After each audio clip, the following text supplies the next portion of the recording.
ভারতের একটা চর এলাকার ভিতরে একটা মানুষ মারা গেল। ওই মানুষটা মারা যাওয়ার পর তার লাশটা কিভাবে তারা গোসল করবে, কিভাবে তারা জানাজা দিবে, কিভাবে তারা কবরে রাখবে, চরের মানুষগুলা জানে না। নতুন বসতি শুরু করেছে, এখনো মসজিদ বানাইতে পারে নাই, কোনো আলেম উলামা কেউ নাই। এলাকার মানুষজন কয় তাহলে চলো আমরা রাস্তার কিনারায় লাশটা নিয়ে দাঁড়ায় থাকি, দেখি আমরা শহরের দিকে কোনো মানুষ যায় কিনা, এমন কোনো মানুষ পাই কিনা যেই মানুষটা গোসল দেওয়াইতে পারি, যেই মানুষটা দাফন করতে পারি। দাঁড়ায় রইছি, পায়ে গেছে একজন মানুষ। ওই মানুষটারে সালাম দিয়া কয় ভাইজান, মাথায় টুপি, মুখে নবীর সুন্নতি দাড়ি, আপনি কি পারবেননি? আমরা বড় বিপদে পড়েছি, আমাদের এই ভাইটারে নিয়া কেমন করে তারে গোসল দিব, কেমন করে তারে কাফন পরাবো, কেমন করে জানাজা দিব জানি না। এইবার লোকটা কয় ঠিক আছে আমি উপকার করি। সে সব কাজগুলি করলো, কবরস্থানের ভিতরে নিয়ে গেল, কবরের ভিতরে নামলো, কবর সুন্নত তরিকায় লাশটা রাখলো।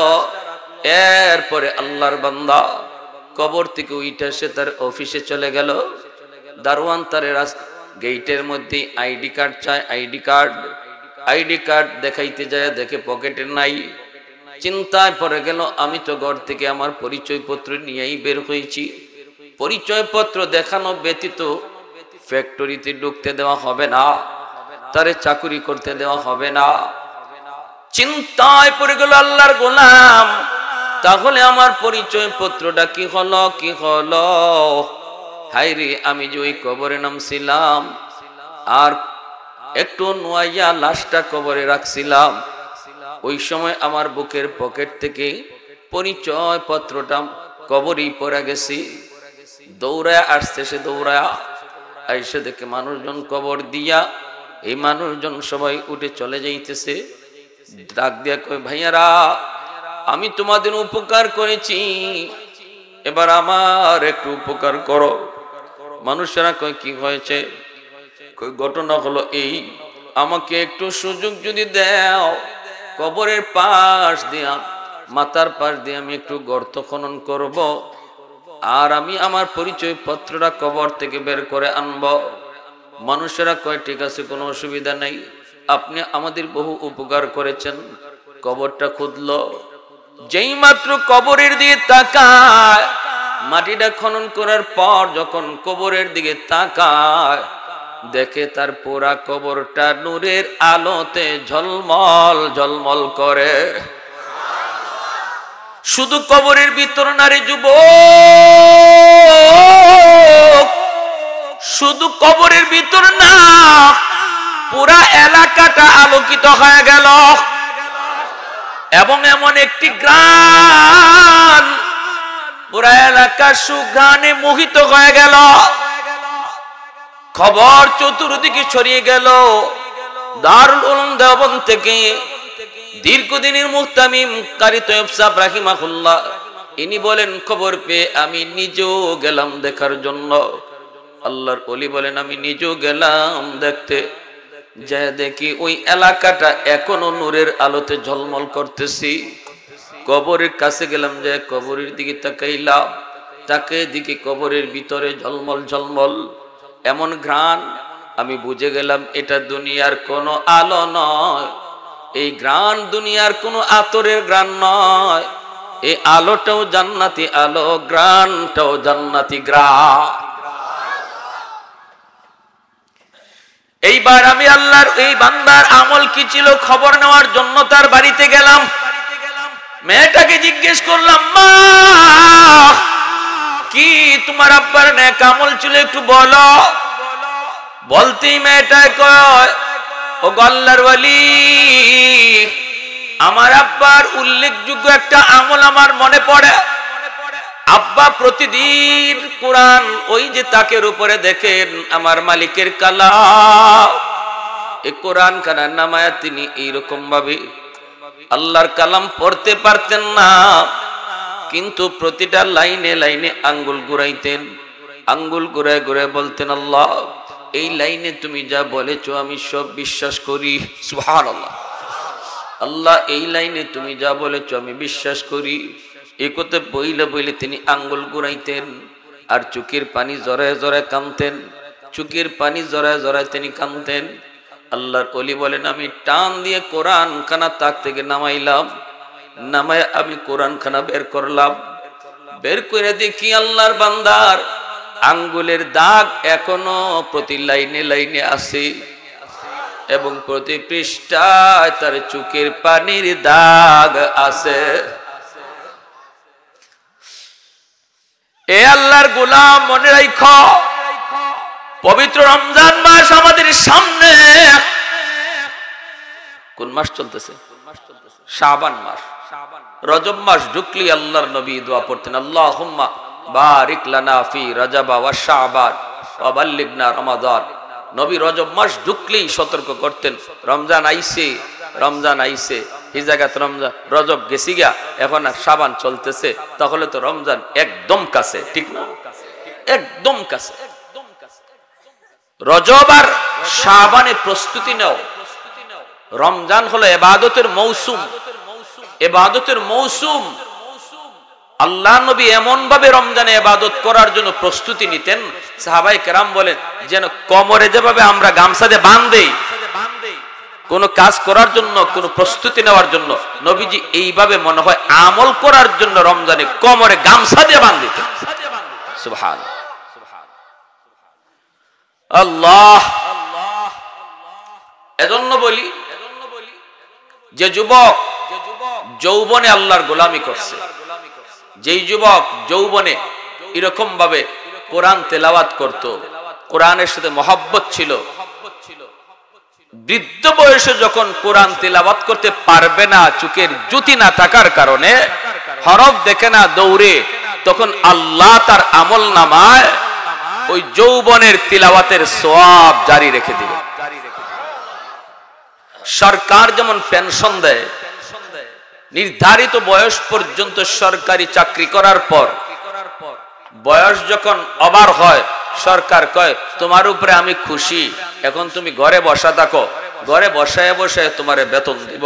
ঠিক তেমনি সকল সরকারের সরকার আমার আপনার খালিক আর মালিক বলে, বান্দা তোমার গায়েও যতদিন শক্তি ছিল আমি আল্লাহরে খুব খুশি করে নিছো, এখন আমি আল্লাহ তোমার অতিরিক্ত দায়মি আমলগুলি ঘরে বসাইয়া আমলের পেনশন দিব। জোরে কোন সুবহানাল্লাহ। আমার ভাইরা বন্ধুরা যুবক, এজন্য বলি, কেন বলতেছিলাম কথাগুলি জানোনি?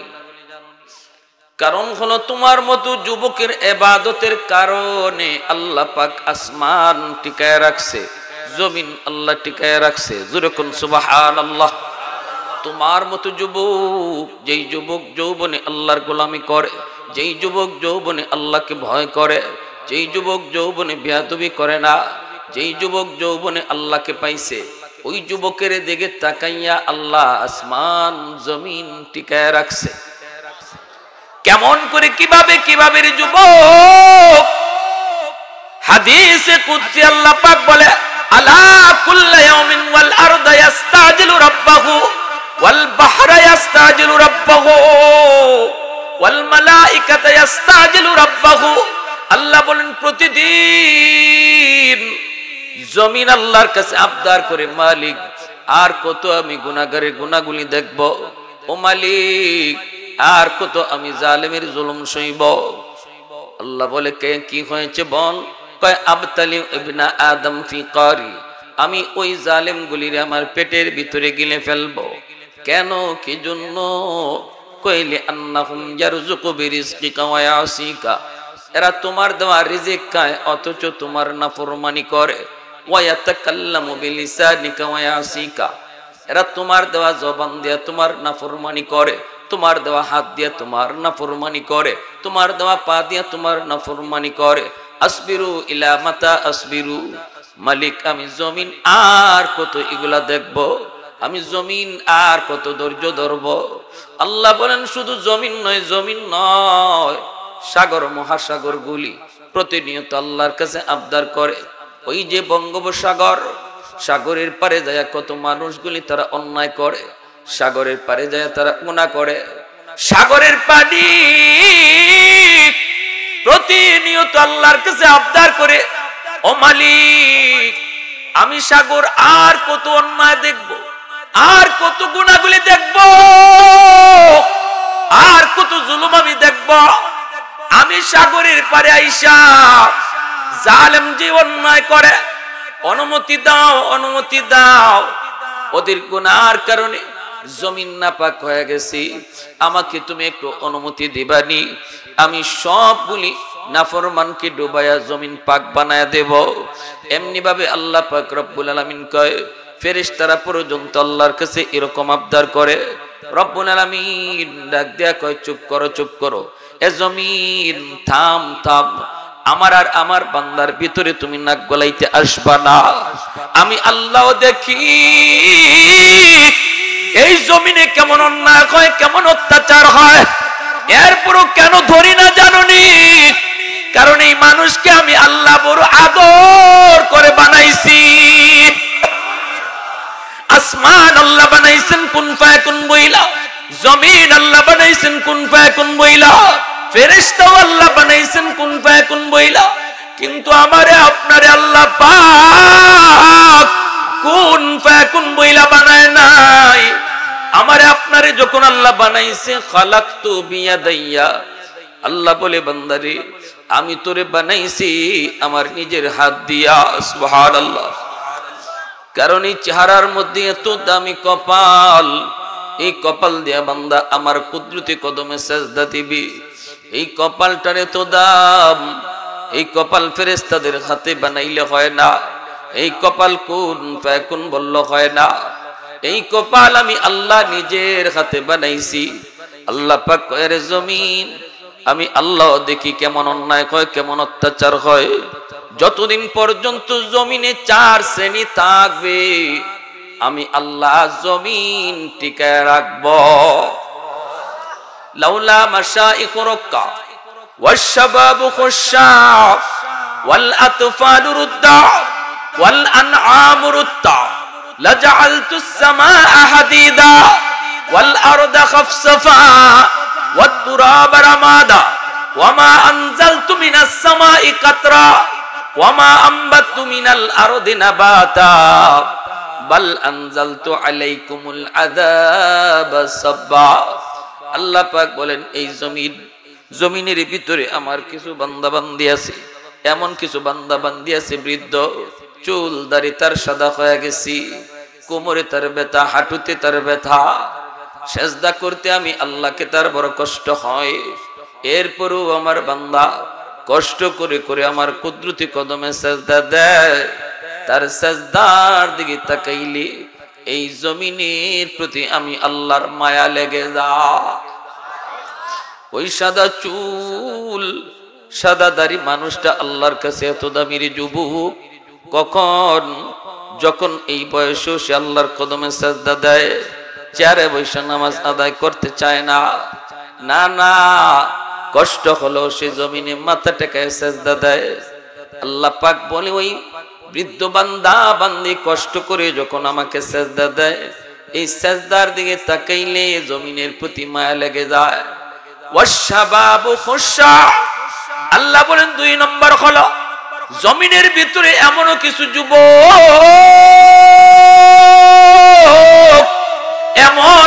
যুবক রয়েছে, যেই যুবক যৌবনের পাগলামি করে না, যৌবনে গুনার দিকে যায় না, যৌবনকালে সে যাত্রার আয়োজন করে না, যৌবনে তার মসজিদে পাওয়া যায়, যৌবনে তার মুখে দাড়ি দেখা যায়, যৌবনে তার রোজা রাখতে পাওয়া যায়। আল্লাহ বলে, ওই যুবকের কলিজার দিকে যখন আমি আল্লাহ তাকাই, চাহিদা ছিল তার গুনাহ করা, এরপর করে না আমি আল্লাহর ডরে ওর দিকে তাকাইলেও জমিনের প্রতি আমার মায়া লেগে যায়। ওয়াল আতফালু রুদ্দা, আল্লাহ পাক রব্বুল আলামিন বলেন, ঘরে ঘরে কিছু শিশু বাচ্চা আছে, ওই শিশু বাচ্চাগুলির উপরে শরীয়তের বিধান নাই। শিশু বাচ্চাটার উপরে শরীয়তের এখনো কোনো বিধিবিধান আরোপ হয় নাই, উপরে নামাজ নাই, রোজা নাই, হজ নাই, যাকাত নাই। এই বাচ্চাটা নিষ্পাপ, একদম অবুঝ, সে হলো মাসুম। গুনাহ করেছে তার বাবা, গুনাহ করেছে তার মা, গুনার কারণে আযাব গজব আসতে চায়, কিন্তু এই গজবের ভিতরে বাচ্চাটাও শামিল হয়ে যায়। অথচ এই বাচ্চাটার কোনো গুনাহ নাই, এই বাচ্চাটার কোনো অন্যায় নাই। সে যখন টুট ভাঙ্গা ভাঙ্গা আমায় আমি আল্লাহর গজব দেখে কান্দে, ওই বাচ্চাটার কান্না দেখেও আমার জমিনের প্রতি মায়া লেগে যায়। 4 নম্বরে আল্লাহ বলেন, হাঁস মুরগি গরু ছাগল হায়ওয়ানাত গুলি জমিনের মধ্যে রয়েছে, এদের উপর শরীয়তের কোনো বিধিবিধান নাই। গরু ছাগলের উপর নামাজ নাই, রোজা নাই, এদের কোনো গুনাহ নাই, অন্যায় নাই। জমিনে আযাব গজব আসে মানুষের গুনার কারণে। এই মানুষের গুনার কারণে যখন আসমানি গজব, জমিনি গজব আসে, এই গজবের ভিতরে হাঁস মুরগি গরু ছাগল এরাও গজবে শামিল হয়ে যায়। আল্লাহ পাক বলেন, এদের দিকে তাকাইলো আমি আল্লাহ, জমিনের প্রতি আমার মায়া লাগে যায়। এজন্য ভাইরা মনে রাখবা, ছোট বাচ্চাগুলির মারধর করবা না, বকাবকি করবা না, দমক দিবা না। বাচ্চা দেখলে আদর করে, যুবক বাচ্চা দেখলে আদর কইরো, কারণ এই বাচ্চার খাতিরে আল্লাহ তোমাকে আমাকে খাওয়াইতেছে। এই বাচ্চাটার উসিলায় আল্লাহ তোমাকে আমাকে বাঁচায় রাখছে। এখনো আসমান থেকে বৃষ্টি নাজিল হয়, জমিন থেকে ফসল উৎপন্ন হয় ওই বাচ্চাটার খাতিরে, নিষ্পাপ অবুঝ বাচ্চাগুলির খাতিরে। অতএব বাচ্চাগুলিরে মারধর কইরো না, ধমক দিও না, গালমন্দ কইরো না। এর যুবক আর মুরব্বী মানুষদেরকে শ্রদ্ধা কইরু, কারণ মুরব্বী মানুষ চুলদারি সাদা হওয়ার পর আল্লাহর কাছে তার দাম এত বেড়ে যায়। এই দামি মানুষটা যখন হাত উঠায় আল্লাহ পাক তখন বড় লজ্জা পায়। মুরব্বী মানুষের সাথে বেয়াদবি করো না। ওই মুরব্বী মানুষ, যেই মুরব্বী চুলদারি সাদা হওয়ার পর কষ্ট করো আল্লাহকে রুকু করে সেজদা দেয়, আল্লাহ তার খাতিরে তোমারে আমারে বাঁচায় রাখছি। এজন্যই হযরত আলী রাদিয়াল্লাহু তাআলা আনহু তিনি একদিন মসজিদে নববীতে নামাজে যাবেন, মায়ার নবী ইমাম হযরত আলী ঘর থেকে বের হয়েছেন, জামাতে শরীক হবেন। চিকন একটা গলি, এই গলি দিয়ে যাওয়ার সময় হযরত আলী দেখেন গলি, একটা বৃদ্ধ মানুষ গলি দিয়ে যাচ্ছে, চুলদারি তার সাদা। হযরত আলী মনে মনে ভাবতেছেন, আমি যদি আল্লাহর নবীকে যায় রুকুতে পাইতে হয়, আমার যদি রাকাত পাইতে হয়, তাহলে মুরব্বী মানুষ ইনি তো লাঠিতে বর দিয়া আস্তে আস্তে আস্তে আস্তে যাইতেছে। আমি যদি জামাত ধরতে হয় তাহলে একটু দ্রুত যাওয়া লাগবে, দ্রুত গেলে মুরব্বীকে একটু চাপ দেওয়া লাগবে, অথবা তার একটু ধাক্কা দিতে হবে। না না, আমার রাকাত একটা ছুটে যাক, তবু আমি মুরব্বী মানুষকে কষ্ট দিব না, কারণ আমার আল্লাহ মুরব্বীকে মায়া করে। পিছনে যাব, প্রয়োজনে এক রাকাত ছুটে যাক। এইদিকে আল্লাহর নবী তিনি রুকুতে চলে গেছেন। আল্লাহ পাক জিবরাইল আমিনকে পাঠাইছে, জিবরাইল তাড়াতাড়ি করে আমার বন্ধুকে যায় নিউজ দাও। জিবরাইল আমিন রুকুতে আইসা আমার নবীরে কয়, নবী গো, রুকু থেকে মাথা উঠায়েন না, কারণ আপনার আলী এখনো নামাজে শরীক হতে পারে নাই। মাথা উঠায়েন না গো নবী, আপনার আলী এখনো আপনার সাথে শরীক হতে পারে নাই। আমার আল্লাহর আদেশ, আলী রুকুতে শরীক না হওয়া পর্যন্ত আপনি রুকু লম্বা করেন। এই কথা বইলা জিবরাইল দাঁড়ায় রইছেন, নবীজি রুকু লম্বা করতেছেন। নামাজের ভিতরে তো নবী আর কোনো প্রশ্ন করতে পারেন না, নবীজি লম্বা করতেছেন। হযরত আলী তিনি মসজিদে নববীতে শামিল হলেন। আল্লাহর নবীকে আয়েশা তিনি রুকুতে পেয়ে গেলেন। রুকু পাওয়া মানে রাকাত পাওয়া। রুকু পাওয়া মানে কি? রুকু পাওয়া মানে রাকাত পাওয়া। হযরত আলী তিনি রাকাত তো পেয়ে গেলেন। নামাজ শেষ হওয়ার পর আল্লাহর নবী ডাক দিলেন মিম্বরে বৈশা, আলী এইদিকে আসো। হযরত আলী আল্লাহ নবীর কাছে আসা মাত্রই নবী জিজ্ঞেস করেন, আলী আজকে নামাজে আসতে দেরি করলা কেন? হযরত আলী বলেন, নবী গো কই বেশি দেরি হয় নাই, আমি তো আপনাকে রুকুতে পাইছি। আল্লাহ নবী কই, আলী কেমনে রুকু পাইছো, খবর আসেনি? ঘটনা তো হলো এই, জিব্রাইল আমারে রুকু লম্বা করতে বলেছে,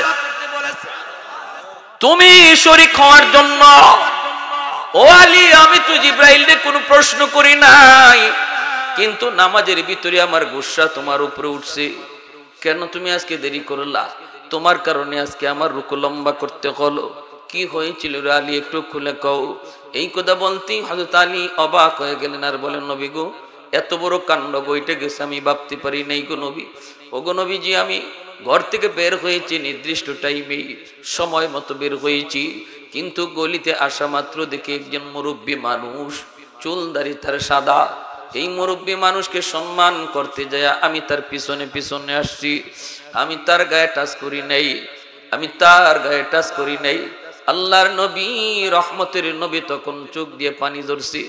নবীকে, আলী রে দেখো মুরব্বী মানুষের আল্লাহর কাছে কত দাম, মুরব্বী মানুষ আল্লাহর কাছে কত প্রিয়, তারে সম্মান দেওয়ার কারণে আল্লাহ তোমার সম্মান কই বাড়াইছে।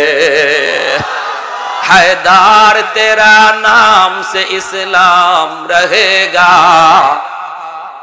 हैदार तेरा नाम से इस्लाम रहेगा, दुनिया की शजाअत में तेरा नाम रहेगा, दुनिया की शजाअत में तेरा नाम रहेगा, उस्मान तेरा नाम से इस्लाम रहेगा, दुनिया की सखावत में तेरा नाम रहेगा, फारूक तेरा नाम से इस्लाम रहेगा, दुनिया की अदालत में तेरा नाम रहेगा, सिद्दीक तेरा नाम से इस्लाम रहेगा, दुनिया की सदाकत में तेरा नाम रहेगा, मुआविया तेरा नाम से इस्लाम रहेगा, दुनिया की सियासत में तेरा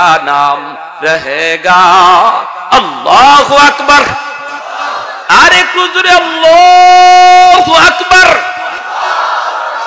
एजন্য আল্লাহ পাক রব্বুল আলামিন কয়, এ জমিন থাম থাম, আমার আর আমার বান্দা বান্দির ভিতরে নাক গলাবা না। কখন কোন টাইমে আমার বান্দা কোন সময়ে তার দিলটা নরম হয়ে যায়, কখন জানি আমি আল্লাহর কাছে তওবা করে, কখন জানি চোখের পানিটা ফালায়, কখন জানি দিল থেকে আমাকে ডাক দেয়, আমি আল্লাহ তার ডাক শোনার জন্য অপেক্ষায়। যখনই কইব আল্লাহ ভুল করেছি, পিছনের জীবনের সব গুনাহ আমি নেকি বানায় দিব। ইল্লা মান তাবা ওয়া আমানা ওয়া আমিলা আমালান সালিহা ফাউলাইকা ইউবাদদিলুল্লাহু সাইয়্যাতিহিম হাসানাত।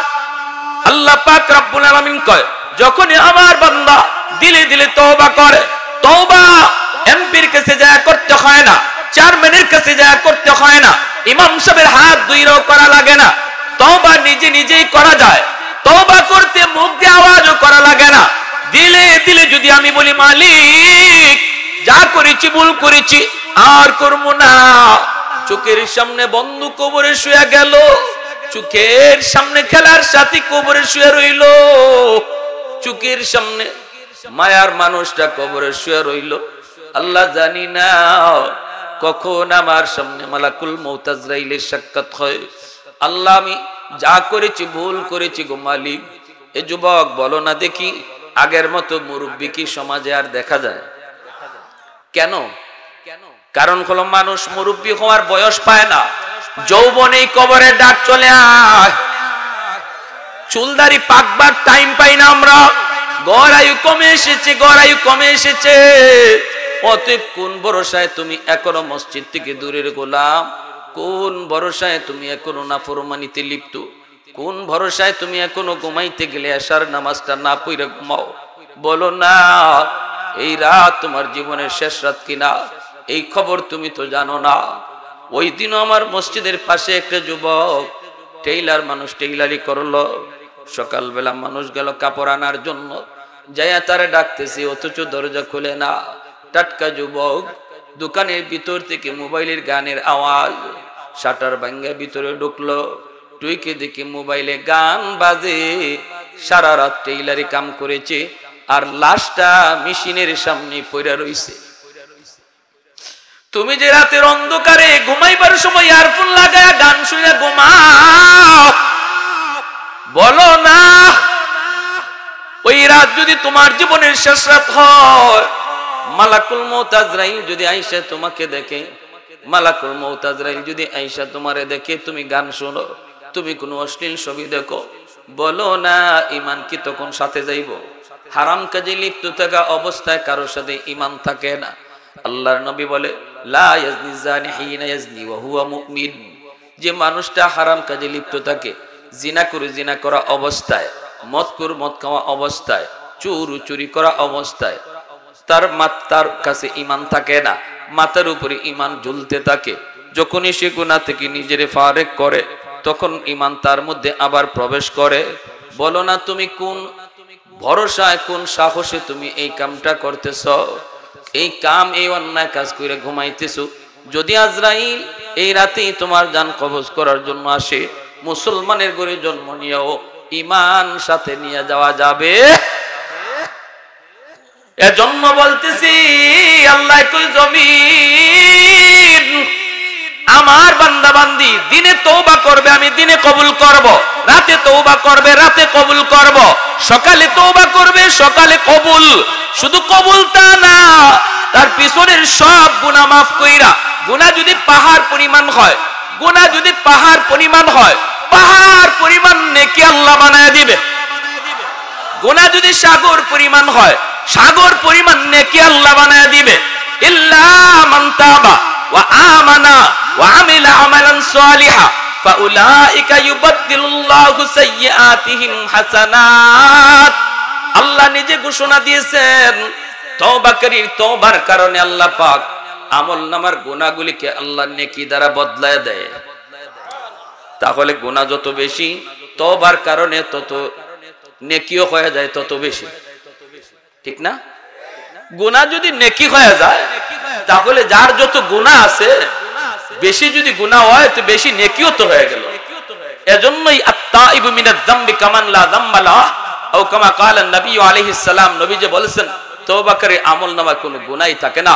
আর তওবার সাথে সাথে আল্লাহ ওই মানুষটারে গুনাহগারের তালিকা থেকে নাম কাইটা আল্লাহর ওলির তালিকায় নাম উঠায় দেয়। সব জিনিসের সময় লাগে, আল্লাহর ওলি হইতে সময় লাগে না। ম্যাট্রিক পাস করতে সময় লাগে, আইএ পাস করতে আরো সময় লাগে, নাম্বার হইতে সময় লাগে, 5 পাস করতে সময় লাগে, ব্যবসা করতে সময় লাগে, ফসল ঘরে তুলতে সময় লাগে। সময় লাগে না শুধু এক কাজে, সেই কাজটা হলো আল্লাহর ওলি হওয়া, আল্লাহর ওলি হওয়া। এখন যদি তুমি কাটে দিলে তওবা করো আর মনে মনে কো মালিক, ও মালিক আমি তো যা করেছি ভুল করেছি, আল্লাহ আর ভুল করবো না। জীবনে অনেকবার রমজান মাসে রোজা ছাড়ছি, আর জীবনে কোনোদিন একটা রোজাও আমি তরক করবো না গো মালিক। আল্লাহ আর নামাজ কোনোদিন ছাড়বো না। আব্বারে ধমক দিছি, আল্লাহ আমি মাপ চাইলাম, আর জীবনে বাবারে ধমক দিব না। মার সাথে আমি আর বেয়াদবি করবো না। এই কথাগুলি দিলের ভিতরে আইনা তুমি যখনই আল্লাহকে শোনায় দিবা, আল্লাহ পাক রব্বুল আলামিন তোমার উপর খুশি হইয়া, এখানে বসার আগে তোমার নাম ছিল গুনাহগারের খাতায়, আর দিলে দিলে এই কথাগুলি বলার পর আল্লাহর নাম কাইটা ওলির খাতায় তুইলা দিবে। অল্প সময়ের ভিতরেই শুধু আল্লাহর ওলি হওয়া যায়, আল্লাহর ওলি হওয়া যায়, ঠিক কিনা? কেন ওলি হয়? কারণ হলো তার পিছনের সব গুনাহ তো আর গুনাহ নাই, নেকি হয়ে গেছে। এজন্য হযরত আবু বকর সিদ্দিক রাদিয়াল্লাহু তাআলা আনহু হযরত ওমর ফারুক রাদিয়াল্লাহু তাআলা আনহুকে বলেছিলেন, ভাই ওমর, আমি আবু বকরের মন বলে তুমি ওমরের জীবনের নেকি আমি আবু বকরের চেয়ে অনেক বেশি। হযরত ওমর বলেন দলিল, সিদ্দিক আকবর বলেন দলিল হলো আল্লাহর কোরআনের আয়াত, কোন আয়াত কই ইল্লা মান তাবা ওয়া আমানা ওয়া আমিলা আমালান সালিহা ফাউলাইকা ইউবাদদিলুল্লাহু সাইয়্যাতিহিম হাসানাত। গুনাহ আল্লাহ নেকি দিয়ে বদলায় দেয়। ও উমর, তুমি ইসলাম গ্রহণ করার আগে তোমার দ্বারা অনেক গুনাহ হইছে, আমি আবু বকরের চেয়ে তোমার গুনাহ অনেক বেশি, কিন্তু ইসলাম গ্রহণ করার পর তওবার খাতিরে আল্লাহ পাক রব্বুল আলামিন তোমার পিছনের জীবনের সবগুলি গুনাহ আল্লাহ তো নেকি বানায় দিছি। এতে করে আমি আবু বকরের যা মনে হয় তোমার নেকি আমি আবু বকরের চেয়েও বেশি বাইরা গেছে। হযরত ওমর বলে, ভাই আবু বকর, আমি সোজা সাজা মানুষ, এত পেশগুজ বুঝি না, তবে আমরা যদ্দূর জানি আপনি বলেন এই উম্মতের শ্রেষ্ঠ ব্যক্তি, নবীর পরে আপনার স্থান। যদি আমি ওমরের নেকি তোমার চেয়ে বেশি হয়, তাহলে আসো আমরা নেকি বদলা বদলি করে ফেলি। বলে কেমনে? এমনি হযরত ওমর বলে, আমি আমার জীবনের সমস্ত নেকি তোমাকে দিয়ে দিব, বিনিময়ে আমাকে তুমি তোমার জীবনের সব নেকি দেওয়া লাগবে না, শুধুমাত্র আমাকে এক রাতের নেকি দিলেই চলবে। আর একটু আস্তে সিদ্দিক আকবর ভাল বলে, ভাই উমর, কোন রাতের কথা তুমি বলছো? এমনি আবু বকর সিদ্দিক যেই বলছে কোন রাতের কথা তুমি বলছো, সাথে সাথে হযরত ওমর ফারুক রাদিয়াল্লাহু তাআলা আনহু বলি, সেই রাত হলো হিজরতের রাত, যেই রাতে তুমি আমার মায়ার নবীর সাথে হিজরত করছিলা। 40টা রাত তুমি ঘুমাও নাই রে ভাই আবু বকর। আমার মায়ার নবী কখন আইসা তোমাকে ডাক দিবে, এই ডাকটা শোনার জন্য তুমি 40টা রাত ঘুমাও নাই। সারাটা রাত দরজার পাশে কান খাড়া করে দাঁড়াইছিলা। কখন জানি আমার মায়ার নবী আইসা কয়, আবু বকর চলো, হিজরতের সময় হয়ে গেছে। এরপরে সেই রাত আসলো, আমার মায়ার নবীকে নিয়ে তুমি রওনা দিলা, যাইতেছো। তারপরে যায় সেই গারে সুর, যেই গর্তের ভিতরে গুহার ভিতরে 3 দিন অবস্থান করলা। এত বিশাল পাহাড়, ওই পাহাড়ের উপরে বায়া বায়া ওঠা কত কঠিন। মক্কা মদিনা যারা গেছেন তারা দেখছেন ওই গারে সুর, যেই গারে সুরে আবু বকর আমার মায়ের নবীর নিয়ে 3 রাত 3 দিন ছিলেন। এত উঁচা পাহাড়ের উপরে গর্ত, সাহস করে উঠা যায় না, উঠা বড় কষ্ট। এত বড় উঁচা পাহাড়, ওই পাহাড় বায়া বায়া তুমি সেই গুহার মধ্যে উঠছিলা। আমার মায়ার নবীরে তুমি পাহাড় বাইতে দাও নাই, তুমি পাহাড়ের নিচে যায় বলছিলা, মায়ার নবী গো, ওগো নবীজি, আপনি পাহাড় বাইলে আপনার কষ্ট হবে, আমি উমরের কান্দে আপনি উঠেন। তুমি আমার মায়ার নবীর নিজের কান্দে উঠাইছিলা, এরপরে নিজে নবীকে কান্দে লইয়া এত উঁচা পাহাড় বায়া বায়া গুহার কাছে গেছো। সেই গুহার কিনারায় যাইয়া আমার দয়ার নবীর তুমি গুহার মুখে দাঁড় করে কইছো, নবী গো, আপনি গুহার ভিতরে আগে ঢুইকেন না গো নবী, আমি আগে ঢুইকে দেখি গুহাটা নিরাপদ কিনা, গুহাটা নিরাপদ কিনা। যদি আমি আবু বকরের জীবনও চলে যায়, উম্মতের এত ক্ষতি হবে না, কিন্তু আপনার যদি কোনো ক্ষতি হয়, কোনো জীব জানোয়ার, হিংস্র জীব জানোয়ার যদি ক্ষতি করে, উম্মত কোনোদিন সেই ক্ষতিপূরণ দিতে পারবে না। আমার মায়ের নবীর দাঁড় করায়া নিজে তুমি যা ঢুকছো, ঢুকে তুমি সবগুলি গর্তের মুখ পাগড়ির কাপড় চিরা চিরা বন্ধ করছো, যেন কোনো সাপ বিচ্ছু বের হইয়া আমার মায়ার নবীর কোনো ক্ষতি করতে না পারে। এরপরে তুমি একটা গর্তের মুখ বন্ধ করার মতো কাপড় তোমার ছিল না, ওই কাপড়টা না পাওয়ায় নিজের পা দিয়ে তুমি গর্তের মুখ আটকায় রাখছো। এরপরে আমার নবীর ভিতরে ঢুকাইছো। ঘুমের প্রয়োজন ছিল তোমার বেশি, কারণ 40 রাত তুমি ঘুমাও নাই, কিন্তু নিজে না ঘুমায়া মায়ার নবীর নিজের উরুতে ঘুম পাড়াইছো। আমার মায়ের নবীর ঘুম পাড়াইছো নিজে না ঘুমাইয়া। সাপে তোমারে কামড় দিল, বিষের যন্ত্রণায় অস্থির, কিন্তু কামড় দিয়া দাঁতে কিরমিরি খায়া তুমি হজম করেছো। যন্ত্রণায় বডি নাড়ানাড়ি করো নাও, বডিটা তুমি নাড়াও নাই, কারণ বডি নাড়াইলে আমার মায়ার নবীর ঘুম ভেঙে যাবে। এতটা হজম, এতটা হজম, এতটা হজম তুমি করেছো, এতটা ধৈর্য তুমি ধরছো। ও ভাই আবু বকর, আমি ওমরের জীবনের সব নেকি তোমাকে দিয়ে দিলাম, বিনিময়ে তুমি আমাকে ওই এক রাতের নেকি দিয়ে দাও। সিদ্দিক আকবর বলে, ভাই ওমর, আমি আবু বকর নিজেও তো জানি না ওই রাতে আমার কি পরিমাণ নেকি হয়েছে। বদলা বদলি করব পরে, আগে চলো আমরা যাই নবীর কাছে, যাই নবীকে জিজ্ঞেস করি এই রাতে আমার কি পরিমাণ নেকি হয়েছে। দুজন চলে আসলেন আল্লাহ নবীর কাছে, আয়েশা নবীকে জিজ্ঞেস করেন, মায়ের নবী গো, ওগো নবীজি, আমরা দুজন জীবনের নেকি পাল্টা পাল্টি করতে চাই। ওমর তার জীবনের সব নেকি আমাকে দিতে চায়, বিনিময়ে সে আমার এক রাতের নেকি নিতে চায়।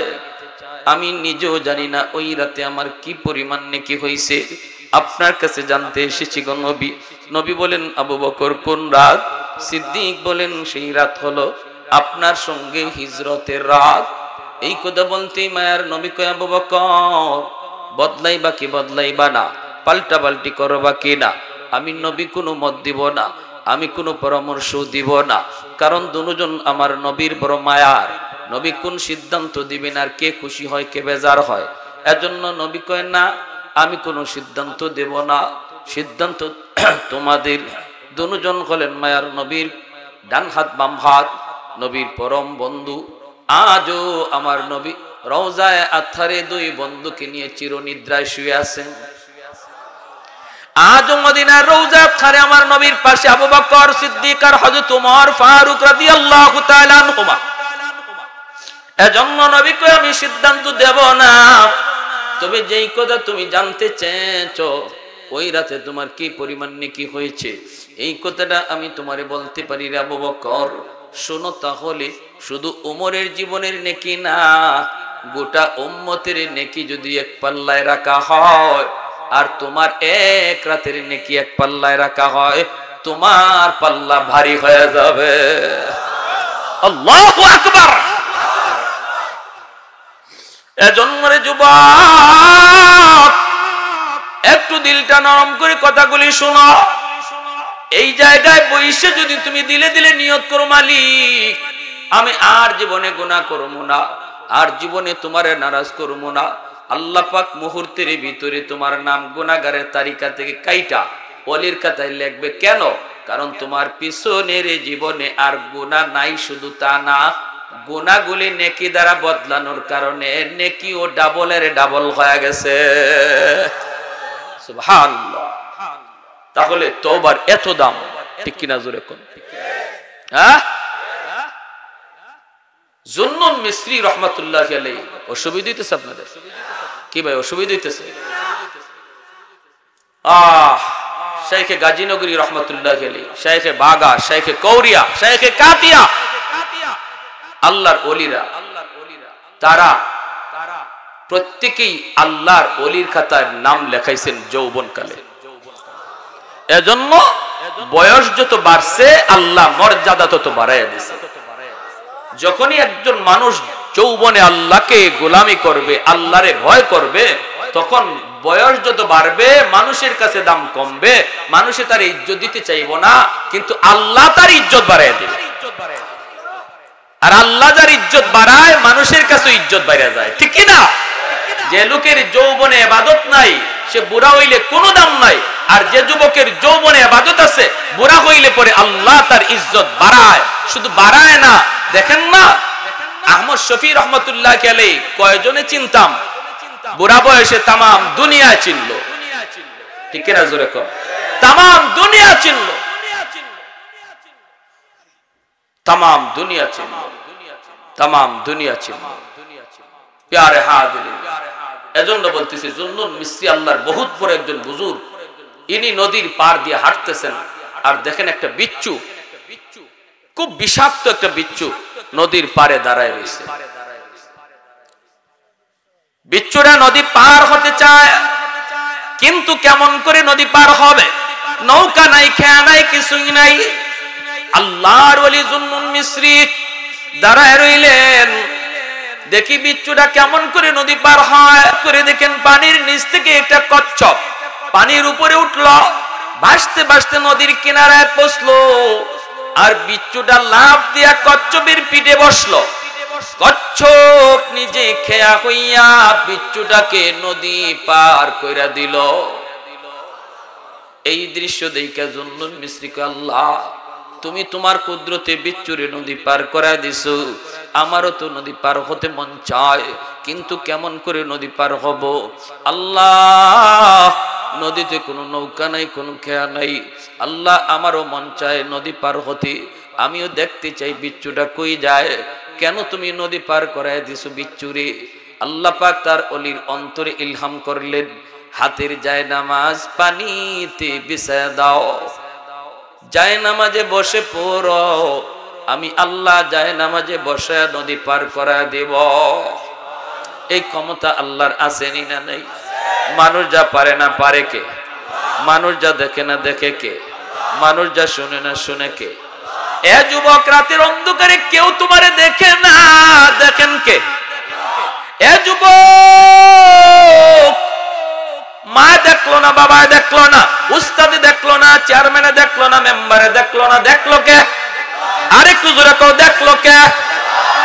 এই ভয় যার অন্তরের ভিতরে আছে, রাতের অন্ধকারেও জিনাবি বিচার করতে পারে না, রাতের অন্ধকারেও মানুষের মাল চুরি করতে পারে না, রাতের অন্ধকারেও সে আরেকজনের সম্পদ নিতে পারে না, ঠিক কিনা? জোরে কান।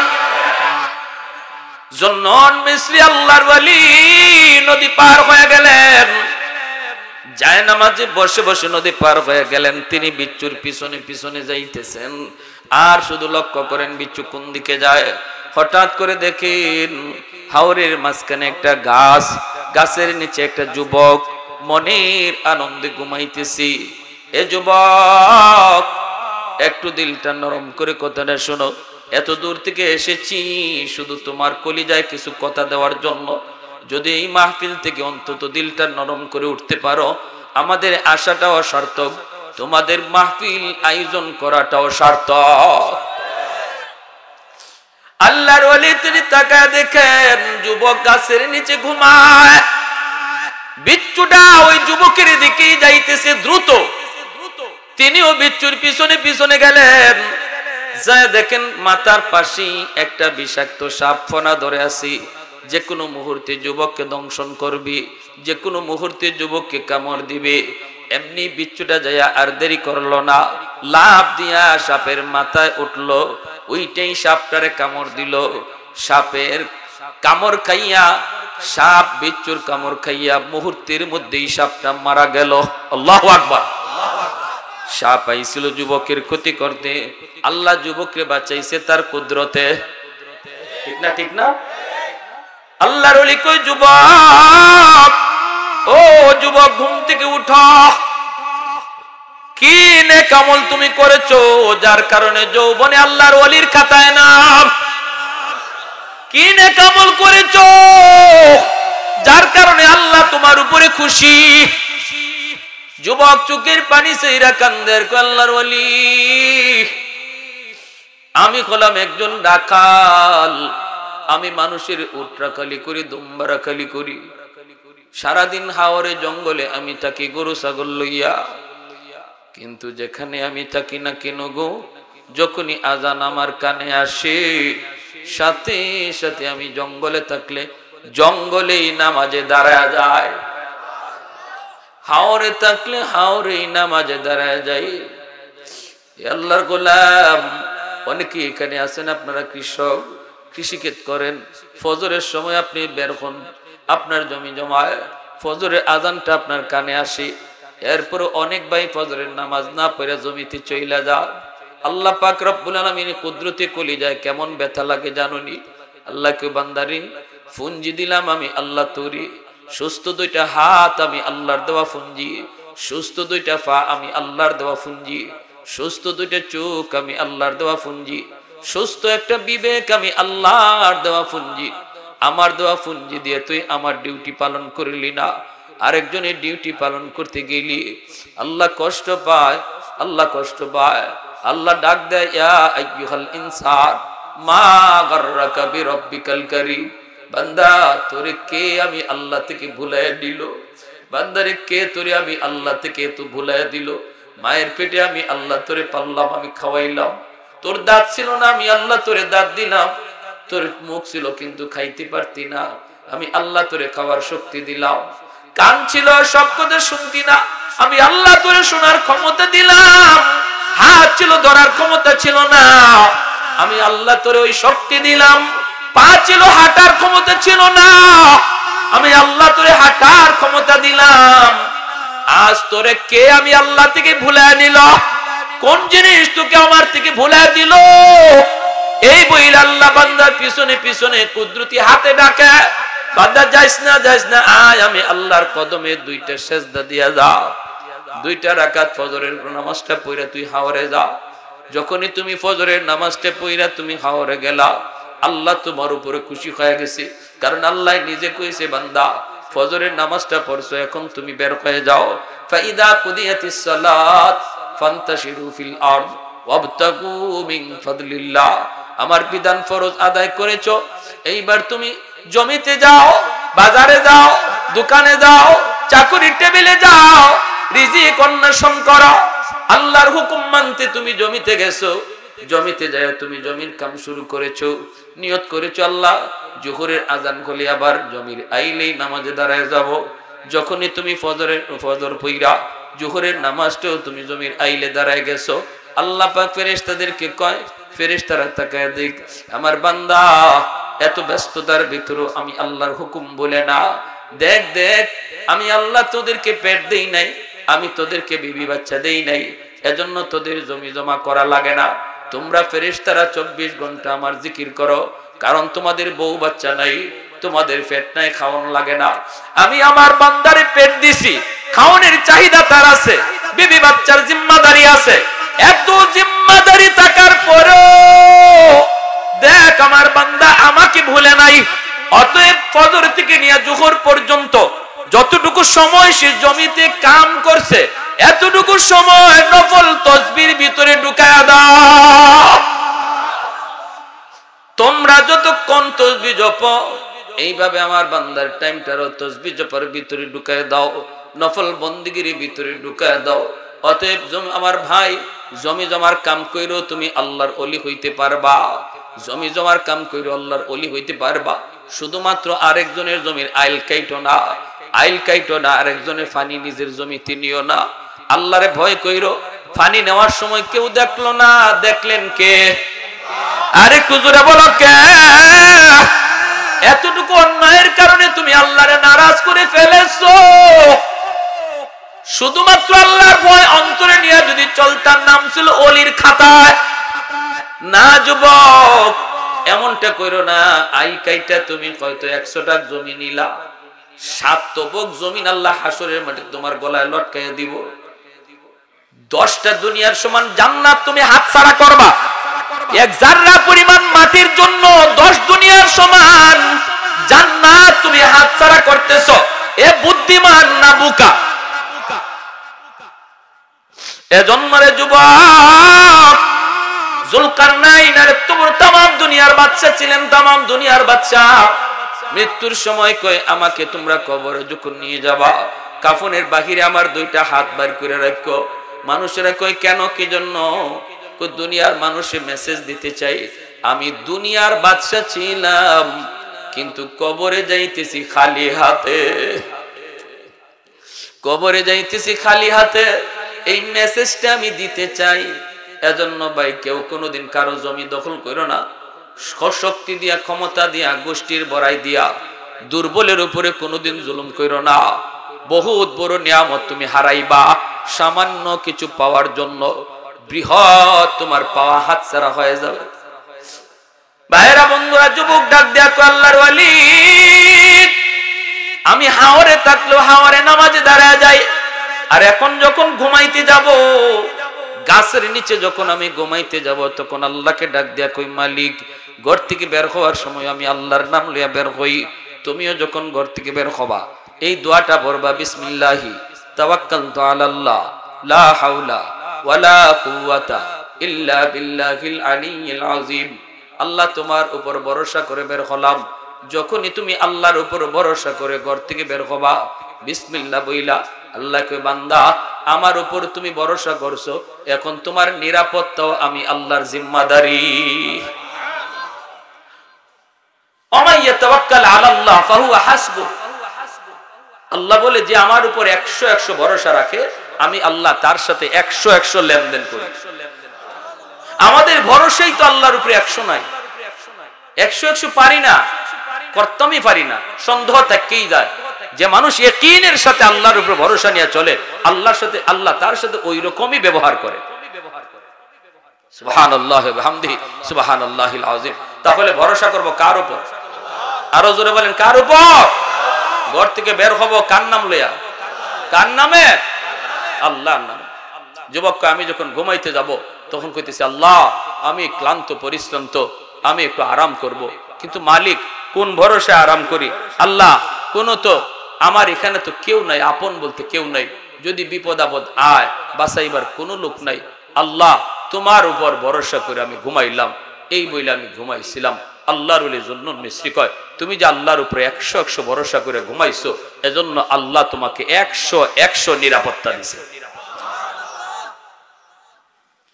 ইল্লাল্লাযীনা আমানু ওয়া আমিলুস সালিহাত ফালাহুম আজরুন গায়রু মামনুন।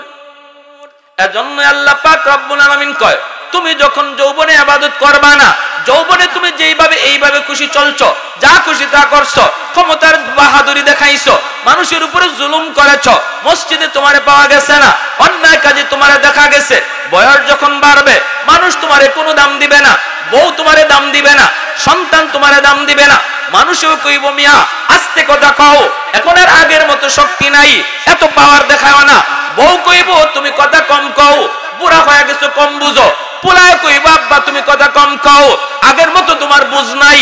কিন্তু আল্লাহ কয়, তুমি যদি যৌবনে আমার খাঁটি গোলাম হয়ে থাকো, যৌবনে যদি নাম অলির খাতায় লিখে থাকো, বয়স যত বাড়বে আমি আল্লাহ শাইখে কাতিয়া, শাইখে গাজীনগরী, শাইখে আহমদ শফির মতো তোমার দাম সমাজে বাড়ায় দিব। বসা থাকবা তুমি ঘরে, ইবাদত উঠে যাবে আমল নামায়। সুবহানাল্লাহ। ঘুমায়া থাকবা তুমি ঘরে, তাহাজ্জুদের সওয়াব উঠে যাবে আমল নামায়। আব্দুল্লাহ ইবনে মুবারক রাহমাতুল্লাহ, তুমি তাহাজ্জুদ করতে পারতাই না, শেষ বয়সে আফসোস হইব, হায় রে শক্তি নাই, উঠতাম পারি না। এটারে আল্লাহ কত পছন্দ করে জানো? আব্দুল্লাহ ইবনে মুবারক রাহমাতুল্লাহ কেলে ওনার ইন্তেকালের পর ওনার একজন মুরিদ স্বপ্নে দেখে কয়, হুজুর কেমন ব্যবহার হয়েছে আপনার সাথে কবরে? আব্দুল্লাহ ইবনে মুবারক কয়, কি কই মুরে বাবা, আমার পাশের বাড়ির এক বাড়িওয়ালা যে আছিল কামার, লোহার কাম করত, আল্লাহ তারে জান্নাতে আমার চেয়েও উঁচা মাকাম দিয়া দিছে। কেন? জানি না, ঘুম ভাঙ্গে গেছে মুরিদের, দৌড় দিছে ওই কামারের বাড়ি, যে তার বিবিরে বলতেছে, বিবি গো, ও মা তুমি একটু কও না তোমার স্বামীর কি নেকামল ছিল? কয় বেশি কিছু না, আমার স্বামী তো সারাদিন লোহা ফিটাইতো, তবে নামাজের সময় নামাজ হাতুড়ি উপরে উঠছে, আজানের আওয়াজ শুনছে আর নিচে দেয় নাই, পিছনে ফালায়া মসজিদে। আল্লাহু আকবার। এটা সাহাবায়ে কেরামের আমল ছিল। সাহাবায়ে কেরামের ভিতরে নারীরা এমন ছিলেন, সুই উঠাইছেন ভিতরে ঢুকাইবেন, একটা গুতা দিলে পরেই সেলাইয়ের কাম শেষ, কিন্তু যেই মাত্র সুই উঠাইছেন, আজানের আওয়াজ শুনছেন, কামটা শেষ করে লাই, এরপরে নামাজ পড়মুনে না। যেখানে শুই আছে, যেখানে সুতা আছে, এখানে হাত আটকে যেত। আগে আমার আল্লাহর হুকুম নামাজ, এরপরে কাম। আমার কাম বড় নয়, নামাজ বড়। নামাজ বড় না কাম বড়? কাম বড় না নামাজ বড়? জমির কাম বড় না নামাজ বড়? খেতের আইলো নামাজ পড়ন যায়নি জোরে মন। এই উম্মতের জন্য স্পেশাল অফার আমার আপনার জন্য। আগের কোন উম্মতের জন্য সুযোগই ছিল না হাওরে নামাজ পড়া, মসজিদে নামাজ পড়তে হইতো, নাইলে নামাজ পড়লে নামাজ ওইতোই না বনি ইসরাইলে। কিন্তু আমার আপনার নবীকে আল্লাহ এই বিধান যদি আমার উম্মতের জারি থাকে তাহলে আমার উম্মত নামাজ পড়বো কেমনে? বলে কেন?